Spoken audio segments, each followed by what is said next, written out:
Vielleicht erlaubt Tante Carla ja, dass wir uns in den Ferien häufiger sehen. Bravo. Du bist wirklich die Starbesetzung für den sterbenden Schwan. Was denn? Sind deine Kinder schon so lange aus dem Haus, dass du vergessen hast, wie sehr man die Kleinen vermisst? Was das denn? Weil dann hau ich mich jetzt hin, okay? Konstantin? Bist du in mich verliebt?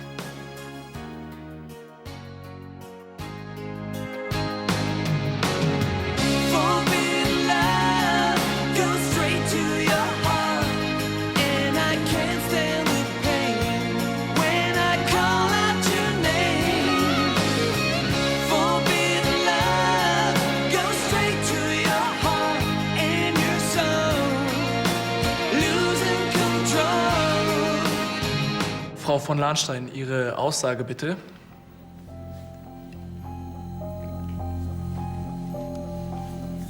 Vielleicht solltest du mit den Herren in die Bibliothek gehen, da seid ihr ungestört. Die Angelegenheit hat sich bereits geklärt. Ich habe ein wertvolles Schmuckstück verloren, ein sehr wertvolles Collier. Und eben gerade habe ich erfahren, dass eine Bedienstete es zum Reinigen mit in die Schlossküche genommen hat. Ich wollte Sie wirklich gerade im Moment anrufen. Es tut mir leid, dass Sie jetzt umsonst hierher gekommen sind. Hauptsache ist ja, dass das gute Stück wieder aufgetaucht ist. Auf Wiedersehen. Bitte entschuldigen Sie den falschen Alarm. Justus, würden Sie die beiden Herren bitte hinaus begleiten? Guten Abend. Ja. Wiedersehen. Ich hoffe, du hast dir das sehr gut überlegt.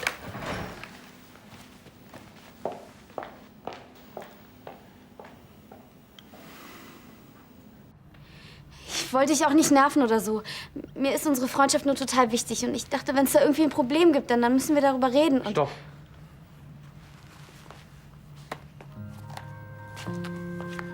Judith, du nervst mich nicht. Das könntest du wirklich überhaupt nicht. Du hast recht, ich bin in dich verliebt. Weißt du noch, als wir unten am Rhein waren und Steine haben flitschen lassen? Klar, okay? Und? Dann hat es angefangen und seitdem nicht mehr aufgehört. Du warst fertig und dann hast du aber gelächelt und das hat mich einfach umgehauen. Seitdem mag ich dich jeden Tag ein bisschen mehr. Ich mag dich, wenn du verlegen wirst und losquatscht wie ein Radio. Ich mag dich, wenn du beim Zähneputzen irgendwas vor dich hinsummst und es nicht mal checkst. Und ich mag dich, wenn du vergisst, dir die Schuhe anzuziehen. Ich würde dich dann am liebsten jedes Mal abknutschen. Du bist einfach super. wow. So was Schönes hat noch nie jemand zu mir gesagt. Ja,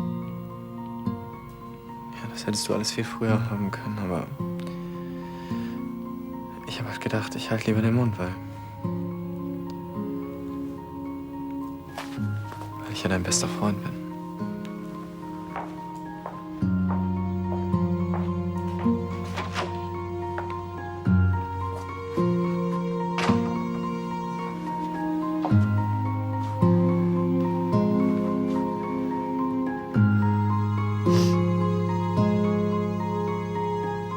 Jetzt wart doch mal.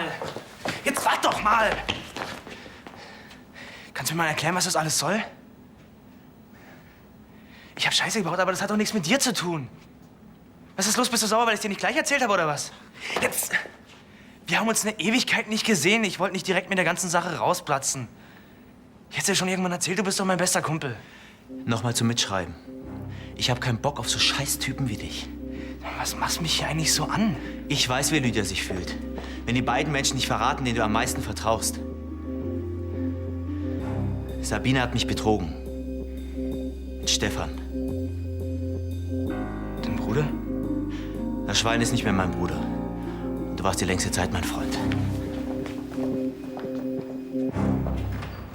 Der Wald Wald steht still und schweiget, und aus den Wiesen steiget der weiße Nebel wunderbar.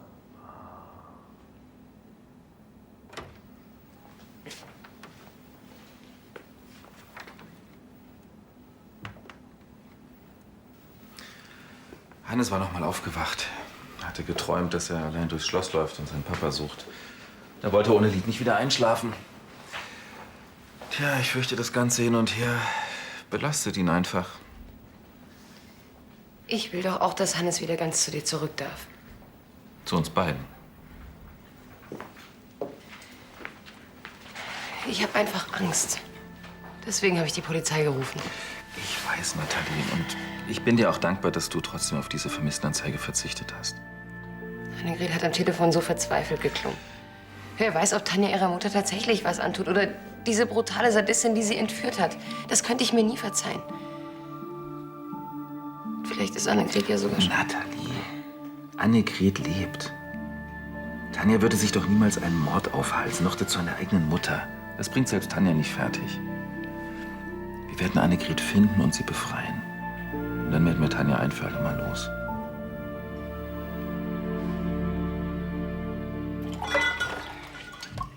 Sabine muss ihn ganz schön getroffen haben. Ja, ich kapiere, dass das mit seiner Freundin und seinem Bruder ein Schock für ihn war. Aber was kannst du denn dafür? Also, den krall ich mir morgen. Das ist meine Sache. Du musst auch noch beruflich mit ihm klarkommen. Ja, na und? Ja, okay, du hast recht. Das müsst ihr unter euch klären. Ich hätte es ihm direkt erzählen sollen. Hat er dir etwa das von Sabine und Stefan erzählt? War mir offenbar auch unangenehm, darüber zu reden. Verständlich. Das muss ihm richtig dreckig gehen, genau wie Lydia. Ja, und genau wie dir. Jetzt ist dein ältester Freund. Er muss doch merken, dass du nach der ganzen Sache mit Lydia selbst total fertig bist. Da kann er dich doch nicht für das verantwortlich machen, was ihm passiert ist. Was ist denn das für ein Freund? Er will ab jetzt für Lydia da sein.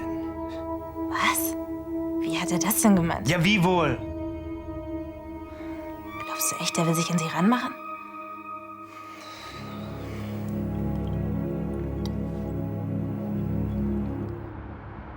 Lass mich raten. 95% aller Frauen hätten gern größere Brüste, aber sie haben kein Geld für die OP. Wie kommst du denn da drauf? Tja, das scheint ja wohl das Ergebnis deiner Umfrage zu sein, sonst würdest du nicht so ein Gesicht ziehen. Das hat mit meiner Laune echt überhaupt gar nichts zu tun. Ich wusste ja, dass Konstantin Mann mich verknallt war. Aber ich habe gedacht, das hätte sich erledigt. Ich bin echt so ein Doof. Wie soll sich Konstantin denn auch entlieben, wenn ihr die ganze Zeit aufeinander hockt? Mann, ich dachte, es wäre alles klar zwischen uns. Konstantin ist mein bester Freund. Ich habe ihm alles erzählt. Ich weiß. Und ich doof laber ihn noch die ganze Zeit mit David zu. Also wenn du hier pennen willst, dann hole ich dir gerne eine Decke von oben. Ansonsten würde ich jetzt ganz gerne dicht machen. Sorry. Okay, Schluss mit dem Rumgeeier. Dann trinkst du jetzt noch einen Alt und erzählst mir, was zwischen dir und Judith los ist. Oh Mann, Konstantin ist mir super wichtig. Aber wie wär's denn, wenn wir in nächster Zeit ausschließlich Sachen machen, auf die er Bock hat? Jetzt ist er mal an der Reihe. Judith? Ich bekoche ihn groß und beim Essen quatschen wir dann in Ruhe. Dann wird alles gut, so wie früher. Hallo. Kannst du mal einen Augenblick aufhören, vor dich hinzuplappern? Wieso planst du nicht gleich ein Candlelight-Dinner oder so? Einen romantischen Abend zu zweit bei Kerzenschein?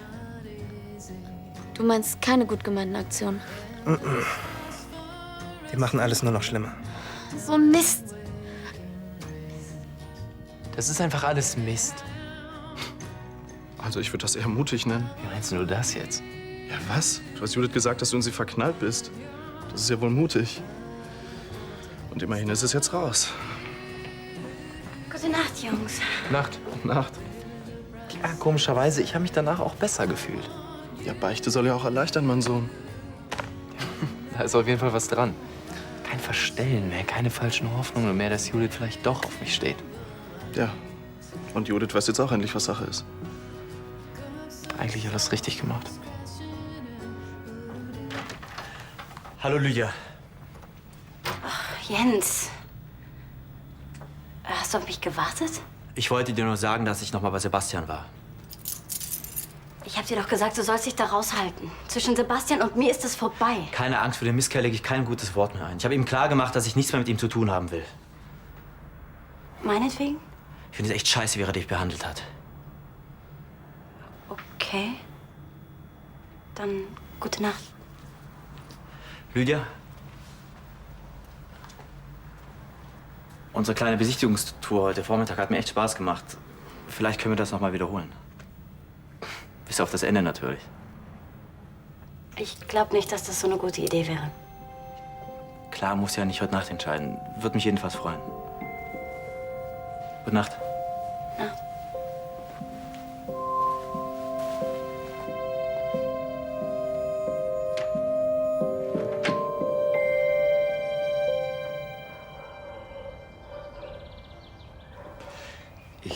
Ich wollte nachher mit Hannes in den Zoo. Kommst du mit? Du hast schlecht geschlafen, weil du an Annegret gedacht hast. Ich frage mich, was wir überhaupt für sie tun können. Hey, die Frau kann nicht einfach so verschwinden. Ich verspreche dir, ich werde alle Hebel in Bewegung setzen, bis wir sie gefunden haben.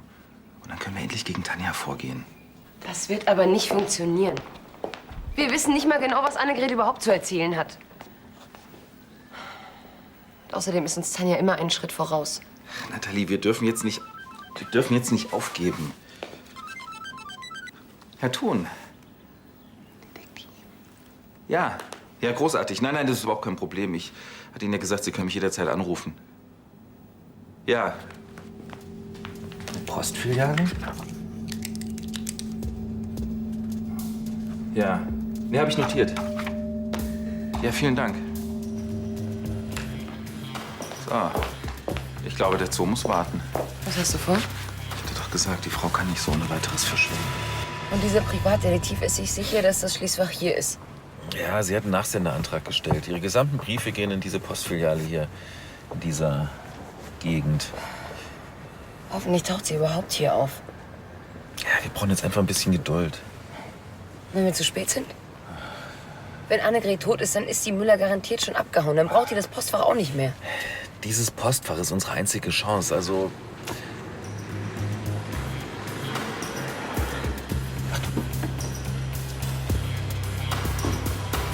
Das ist sie. Der Kopf darf uns nicht sehen.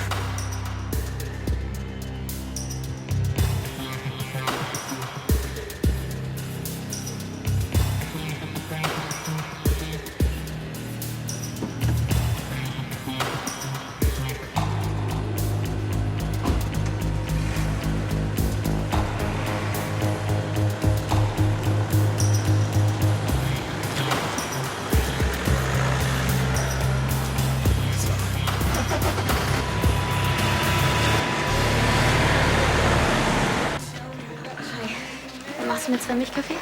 Ja. Hi. Ich gehe ins Bett, du bist noch unterwegs. Ich stehe morgens auf und du bist schon weg. Also, irgendwie scheinen wir uns zu verpassen. Ich muss den Artikel noch fertig kriegen.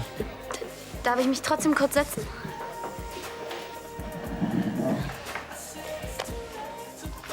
Ich glaube, da ist was mächtig schiefgelaufen zwischen uns beiden. Es tut mir ehrlich leid. Nicht deine Schuld. Du hast mir nie etwas vorgemacht. Ich habe immer gewusst, dass ich bei dir keine Chance habe. Wie geht das denn jetzt weiter mit uns? So wie bisher. Natürlich, ein bisschen anders wird es schon werden, aber das kriegen wir schon hin.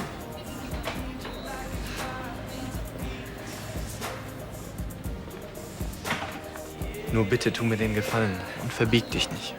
Für keinen Mann der Welt, okay? So, bitte sehr. Soll ich den zweiten wieder mitnehmen? Hey, du hast Kaffee für mich bestellt? Das ist nicht mehr Service.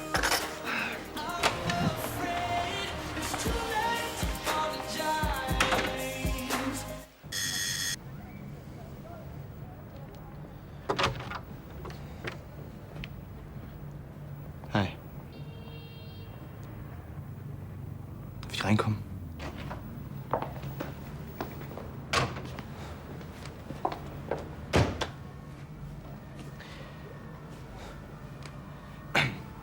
Also, kann schon verstehen, dass du sauer bist. Und ich kann auch irgendwie nachvollziehen, dass du ziemlich scheiße findest, was ich Lydia angetan habe. Mir geht's nicht anders. Das mit Sabine und deinem Bruder tut mir leid. Das habe ich nicht gewusst. Du kannst mich nicht verantwortlich dafür machen. Deine Aktion war genauso beschissen. Dann willst du unsere Freundschaft in die Tonne kloppen? Wegen einer Sache, die mit uns beiden gar nichts zu tun hat? Wir kennen uns 20 Jahre! Kannst du dich noch an den Abend erinnern, als du Sabine klargemacht hast? Ich habe mich um ihren Vater gekümmert. Und der alte Sack hat mich Willst du sentimental werden? Es nimmt dir aber keiner ab. War's das? Nicht ganz. Ich habe zwar kein Recht, dich um irgendwas zu bitten, aber ich wäre dir sehr dankbar, wenn du dich von Lydia fernhältst. Warum? Aus Freundschaft? Loyalität? Schöne Worte, Sebastian. Mach's gut.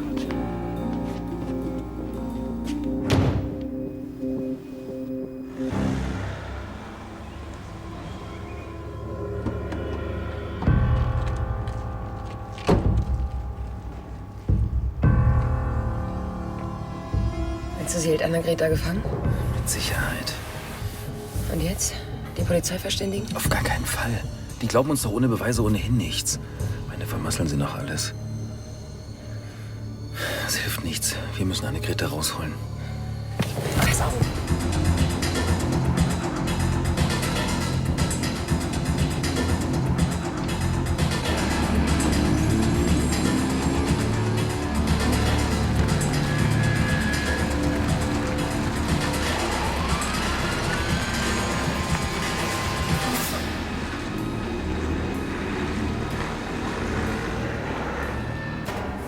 Das war knapp.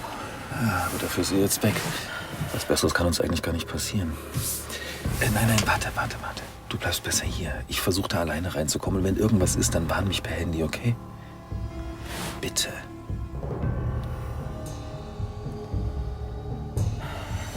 Aber pass auf dich auf, ja?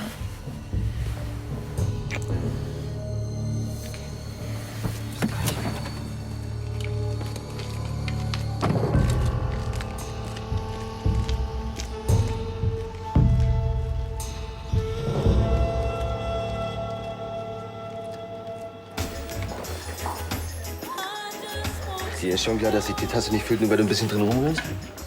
Ja. Ist alles klar bei dir? Nur ein bisschen Stress in der WG. Ist ja kein Wunder. Ein Kerl, 4 Mädels und nur ein Bad. Das ist eher was nur zwischen Konstantin und mir. Weißt du, was die Australier machen, wenn sie Stress mit einem Kumpel haben? Sie kaufen sich zusammen einen Jumbo-Becher Qualengelee mit Schokoladensauce. Qualengelee. Ja, das gibt's dort in jedem Supermarkt. Ist eine echte Delikatesse. Vor allem mit Schokoladensauce. Echt? Nö. Hey, das war Blödsinn. Ja, aber es hilft. Du lachst ja wieder. Du hast doch so ein süßes Lachen. Ja, jetzt kann ich ja beruhigt auf die Baustelle gehen.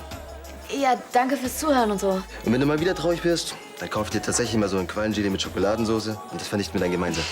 Versprochen.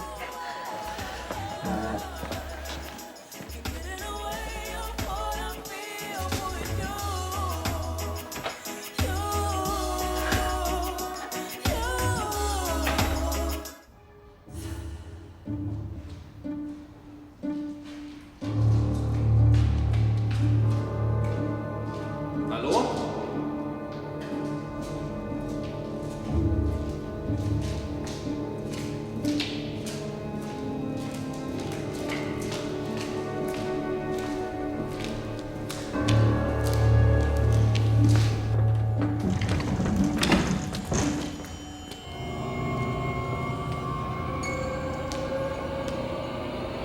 Hallo?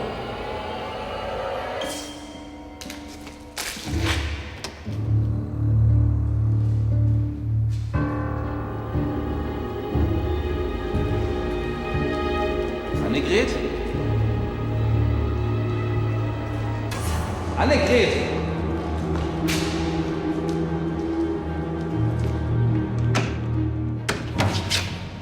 Annegret? Annegret! Hey, hörst du mich? Hey, Annegret!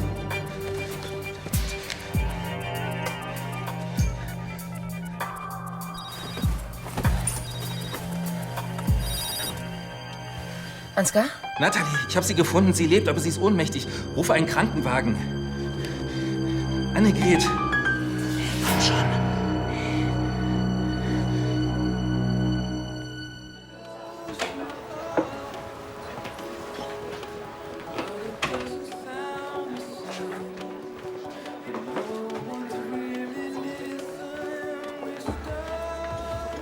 Na? Ist die Welt heute wieder etwas freundlicher zu dir? Geht so. Ich habe gerade gesehen, im Museum ist eine geile Ausstellung. Moderne Klassik der Fotografie. Nur noch bis morgen. Hast du Lust? Jens, du bist ein echt netter Kerl, aber du bist mit Sebastian. Befreundet? Vergiss es, der ist für mich unten durch. Trotzdem ist es keine gute Idee. Es tut mir leid, unter anderen Umständen. Ich weiß ja, dass die ganze Kiste kompliziert ist, aber mich würde es freuen, wenn du es dir anders überlegst. Du weißt ja, wo du mich findest.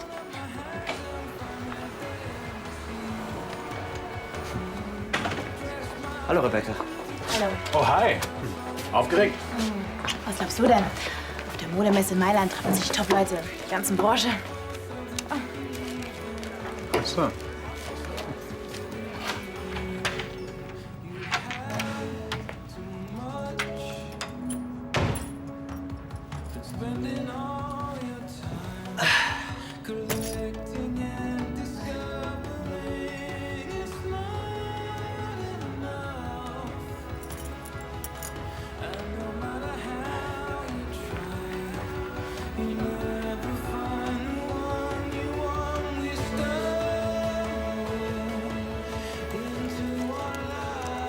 Hey Joker, lange nichts von dir gehört. Wie läuft der Neuanfang?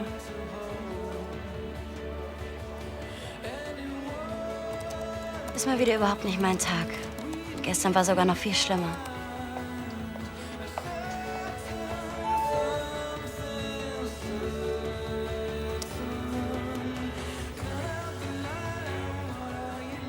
Glaubst du eigentlich an Telepathie?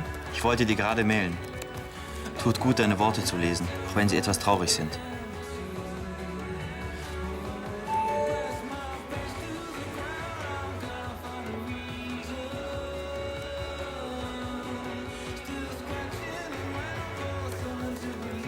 Wow, was für ein Zufall.